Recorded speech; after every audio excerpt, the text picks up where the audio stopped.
Arriving at APL this past summer to participate in an on-site field study with the Modular Prosthetic Limb, MPL, Les Baugh and his girlfriend were excited about the possibilities. Accompanying them is Dr. Albert Chi, who, as part of the interdisciplinary team from the Johns Hopkins Hospital, performed the targeted reinnervation surgery necessary for today's visit. I went into the surgery knowing that he was going to move nerves in my chest.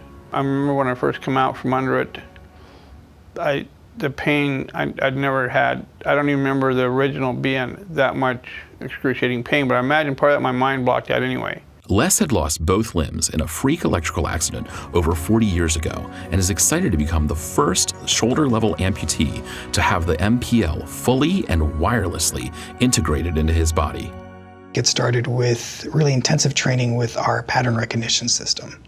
And what the pattern recognition system is a advanced algorithm that really looks at high-density electrode arrays on the chest muscles, which we've reinnervated, that looks at the almost signature symphony of muscle activity information, and we take that information and translate that to actual movements within a prosthetic. Let's go ahead and see what we have. On this day, Les is being fitted for his socket, which is sort of a body brace that makes the neural connections with the reinnervated nerves, as well as supports the prosthetic limbs. The first cast they did on me for the test socket was all done with electronics. They took like a scanner and just started walking around my body, and they just painted it on the screen, and boom, they sent it off, and I get out here and it fits. This guy says, no, I can't feel every little dimple and divot that I want to feel. He says, I want to do it with plastic. Great. And this old school is working out so much better than the modern. While the socket got its finishing touches, the team took the next step and had Les work with the virtual reality system that mimics the actual prosthetic arms. Relax. Let's do some elbow up. Good. Relax.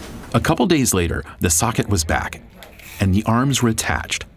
Les and the team were about to make history. Once the training sessions were complete and they released me and let me be the computer, basically, to control that arm, I just go into a whole different world.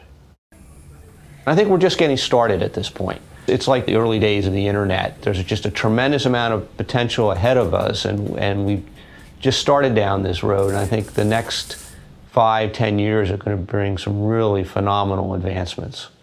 Other milestones reached by the team were, this was the first time the MPLs were operated by a shoulder-level amputee at the full 3 degrees of freedom and with over 30 total degrees of motion on both sides with complete intuitive thought-based control. He has access to all of the different degrees of motion, shoulder, elbow, wrist, hand, but he still needs to select which one he wants to use. So he needs to position the shoulder, then the elbow, then the wrist, then the hand separately and rest in between. Maybe I'll be able to, for once, be able to put change in a pop machine and get the pop out of it. Simple things like that that most people never think of. And it's re-available to me. Okay, on both sides. What we'd really like to be able to do is send him home with a couple of limbs so that he can use them in his everyday life. And what this showed us is that that's really possible.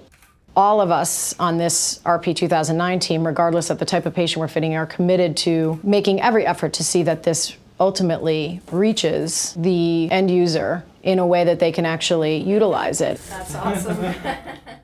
It's not just the accomplishment, but the opening of frontiers and realizing that there's so much more to learn. This unique opportunity of interfacing with the end user, utilizing our technology, provides valuable feedback to the team. Feedback that will assist this DARPA-developed technology in helping wounded warriors and others to regain the 27 degrees of freedom possessed by the human arm.